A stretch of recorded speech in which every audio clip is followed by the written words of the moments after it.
absolutely swear that the Battlefront series is cursed.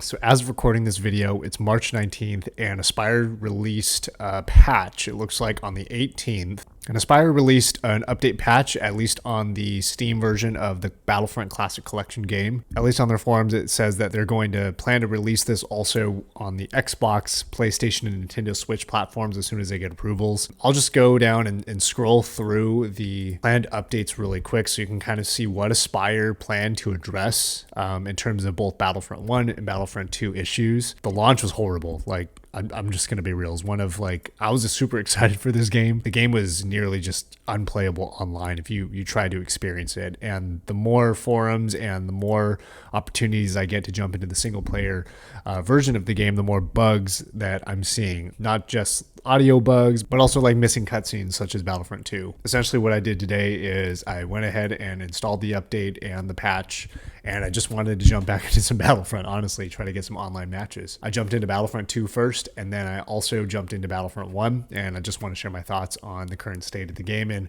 my experience with it a day after this sizable patch update. And honestly, I'm not super happy about the results. I really hope this game picks up because I love Battlefront, but this update just didn't feel like there was much of a change at all. I think to start with Battlefront 2, so what I really wanted to do is jump into a custom game type that was specific to Hero Assault. I just wanted to really try out Kit Fisto again. He was a little bit buggy with his standard attacks, at least on the initial release, so I wanted to try him out. So the first thing I did was just try to find a Hero Assault game mode. So I went ahead and jumped in the match. Thankfully, it didn't crash this time, so that's always a plus. The issue that I saw at the moment, there were only 2 dedicated Aspire servers.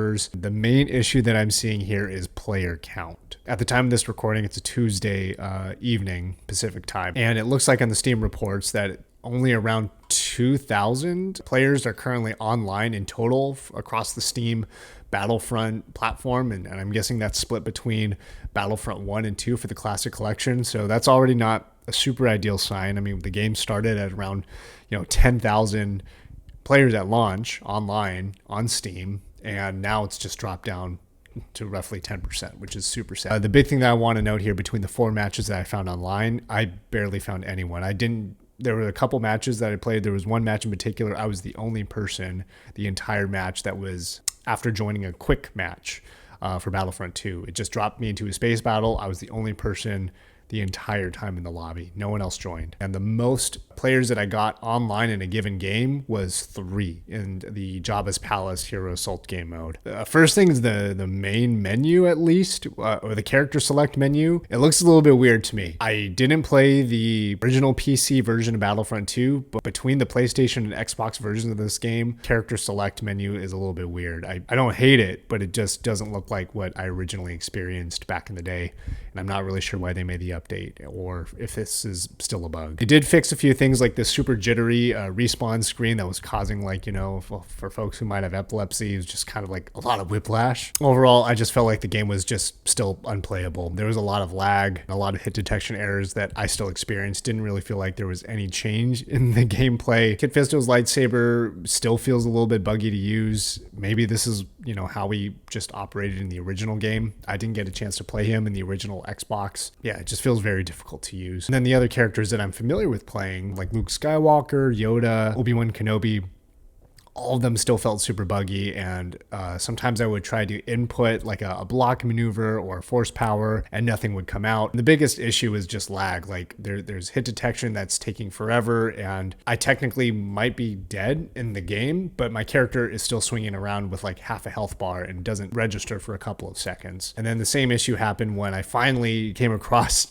a human controlled character in the game, and the game is just so laggy that you're just swinging for your life and just hoping that your hits register. At least the hero mode just feels unplayable. And I jumped into a space battle to try that out and see how the hit detection worked with blasters. Probably like 50% there. I think like hit detections, 50% of your shots are going to register and register on time. Otherwise, you're going to be shooting someone, bullets are going to be hitting their face, nothing's happening. All of a sudden, you'll just see them die, or you die because you were getting hit, but you're but the hits were not registering. Overall, I just think the game's unplayable in Battlefront 2 online. Didn't find more than 3 people in the entire match, so that wasn't fun. And this was across not just quick play, but when I just looked at all the active Aspire servers, there was only a handful of people, like 1 or 2 people in all of the lobbies in general. So just not a lot of people playing right now. Tried to hop over to Battlefront 1 to see if there was a little bit better luck.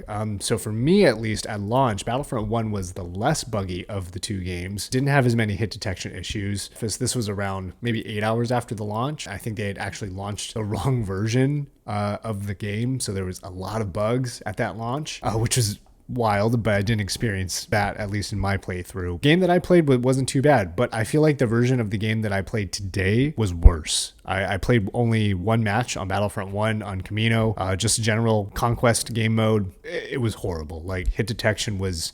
It felt even worse than Battlefront 2. You know, I'm shooting multiple bullets, multiple blaster bullets at these characters, hitting these clones in the face. Nothing's happening. Whenever I'd roll, every single time, there was screen tearing issues. My character would also bug out. I'm not falling through the floor or anything like that. The game's not crashing on me, but it's just like, again, it's network lag and hit detection, which is like the core pieces of the game. I just don't think it's a playable experience. The one positive that I did get from Battlefront 1 is it looks like they've fixed the audio within the loading menu, but you know, one piece to like the sea of issues.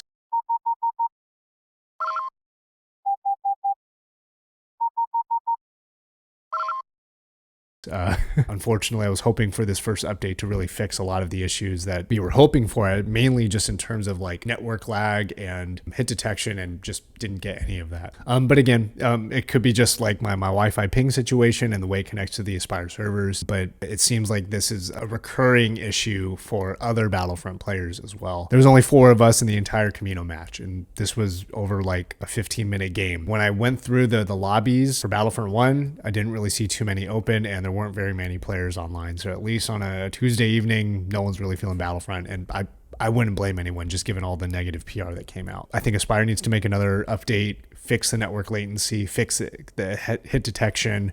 At this point, I can't recommend this game for really anyone. And this is coming from a huge Battlefront fan, and someone who was really looking forward to this game, who also didn't refund the game because I played past the 2-hour Steam baseline requirement for refunds. For those of you who are able to get a refund, you know, props to y'all. Yeah, this is the current state, and it's really unfortunate. I just really hope that Aspire is able to pull this one together, but at this point, I can't see myself ever buying another Aspire title. So yeah, if y'all are also experiencing issues like this, feel free to drop what you're experiencing in the comments. I'm going to stay close to this game, and hopefully Aspire makes an update and fixes it for all of us. Appreciate your time for watching this one, and I'll see you in the next video. Remember, y'all, just stay down to be down. Peace.